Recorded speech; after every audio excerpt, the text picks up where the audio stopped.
नमस्कार किसान मित्रों। आज हम हमारे एसएस ऑर्गेनिक के खेत में खड़े हुए हैं और ये हमने खेत फार्म 1 है, इसको हमने फार्म 1 नाम दिया हुआ है और इसके अंदर ये कपास लगा रखा है। पहले हम इस खेत में सुभाष पालेकर जी की जो पद्धति है उसके द्वारा हम खेती करते आ रहे थे।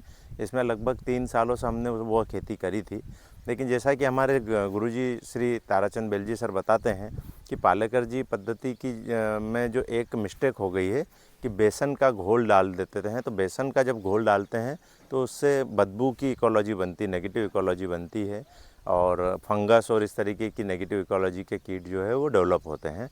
तो जैसा उन्होंने बताया कि यार आपको इसमें भी ट्राई करना चाहिए टीसीबीटी से और ऐसे खेत में भी ट्राई करना चाहिए जहाँ पर आपने बेसन का घोल नहीं डाला है। तो हमने 2 तरीके के खेत यहाँ पर ट्राई किया है, एक साथ कपास लगाया, एक ही दिन लगाया है और सेम बीज लगाया है और सेम प्रैक्टिसेस कर रहे हैं। जो ये खेत आपको दिख रहा है, ये पूरा का पूरा जो है वो बेसन का घोल जिसमें हमने डाला वो अलग खेत है।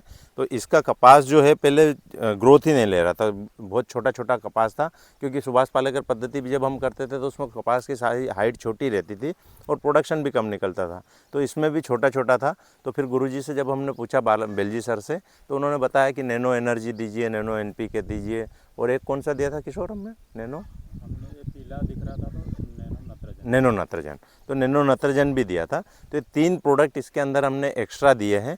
बाकी सारी प्रैक्टिसेस वही करी जो कि हमारे गुरुजी ने बताई, भूमि उपचार और फिर सारे अपने जो यहाँ पर फार्मूले से जो बने हुए न्यूट्रिशन है वो सारे दिए हैं।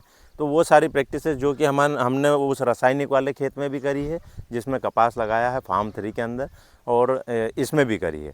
इस खेत के अंदर हमको हाइट बढ़ाने के लिए ये 3 प्रोडक्ट एक्स्ट्रा डालना पड़े थे।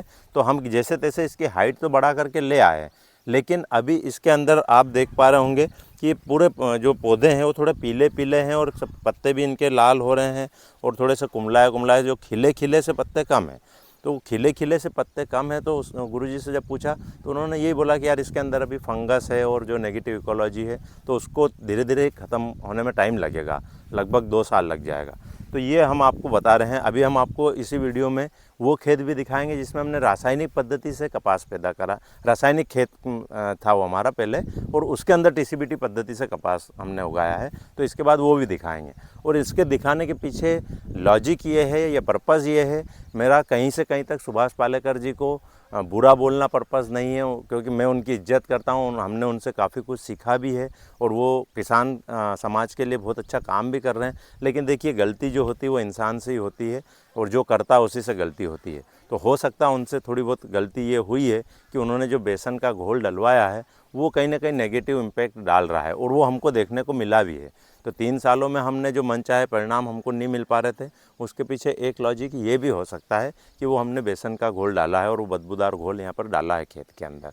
घनजीवामृत में भी हम बेसन मिलाते थे, तो कहीं ना कहीं वो जो बेसन दाल का आटा है वो जैसा बेलजी सर बताते हैं कि वो नेगेटिव होता है जब सड़ने के बाद में, तो वो यहाँ पर उसके नेगेटिविटी के इम्पैक्ट हमको देखने को मिल रहे हैं और उसी वजह से इसके अंदर फलन भी थोड़ा कम है। तो अब हम गुरुजी से पूछेंगे कि इसमें फलन को बढ़ाने के लिए कुछ कर सकते हैं क्या। जो वो बताएंगे वो प्रैक्टिस हम इसमें करेंगे। जबकि जो रासायनिक वाला हमारा फार्म 3 खेत है जिसमें हम अभी टीसीबीटी से कर रहे हैं उसमें पर्याप्त मात्रा में फलन है। तो अब हम आगे आपको वो भी बताते हैं कि वो दिखा ना, फार्म 3 जो है इससे लगा हुआ ही है, एक ही मेड़ है दोनों की। अब इसके अंदर हमने वो घोल डाला था और उसमें हम रासायनिक चलाते थे। तो अब अगले आपको वो भी बताते हैं। चलिए हम देखें। तो दोस्तों, जैसा कि हमने अभी आपको फार्म 1 की स्टोरी बताई हमारी, जो कि हम सुभाष पालेकर पद्धति में कर रहे थे। अब ये खेत है हमारा फार्म 3, इसका हमने नाम दिया फार्म 3। इसके अंदर हम पहले रासायनिक पद्धति से खेती करते आ रहे थे। अच्छा कपास लिया था हमने, लास्ट ईयर भी इसके अंदर 6.5-7 कुंटल का कपास लिया था। अभी इस खेत के अंदर हमने वही टीसीबीटी की सारी पद्धति अपनाई है, वही सारे गुरुजी के बताए हुए सब चीज़ें इसके अंदर चलाई है। तो हम इस फसल को देख करके अभी काफ़ी संतुष्ट है, क्योंकि जैसी हमारी उसके अंदर रासायनिक पद्धति में जो खेती थी वो अभी उससे भी अच्छी हमको इसके अंदर फलन दिख रहा है। तो इसमें संतुष्टि है और इसमें हमने गोबर का वो बेसन का घोल नहीं डाला हुआ है पहले से। तो यहाँ पर हमने जब ये टीसीबीटी के प्रोडक्ट यूज़ किए हैं तो इसकी ग्रोथ भी अच्छी मिली है। यहाँ हमको नैनो के प्रोडक्ट भी नहीं डालना पड़े हैं और अभी इसके अंदर फलन भी ज़्यादा है। आप दिखाएंगे किशोर जी इधर थोड़ा सा, ये देखिए, ये सारा फलन भी है। और कहीं कहीं पर तो ऐसा हो रहा है कि एक ही जगह पर 2-2 पूड़ी हमको देखने को मिल रही है। जैसे देखेंगे तो ये यहाँ पर भी पूड़ी आ गई और ये यहाँ पर भी आ गई। ऐसा पहली बार हो रहा है किशोर, ऐसा रासायनिक में कभी पहले हुआ तुम्हारे साथ? नहीं, है ना, एक आती है एक जगह पर, लेकिन कहीं कहीं पर दो और कहीं कहीं पर हमने यहाँ तीन तीन भी देखी हुई है। तो फलन जो है, जैसा गुरुजी बताते हैं, इनको न्यूट्रिशन अगर अच्छा मिलेगा तो वो अपनी सारी की सारी एनर्जी जो है वो फलों में देगा, तो वो यहाँ हमको देखने को मिल रहा है। तो हमें उम्मीद है कि ये अच्छा हमको पैदावार इस साल देने वाला है। तो ये हमने आपको दोनों खेत अभी बताए हैं।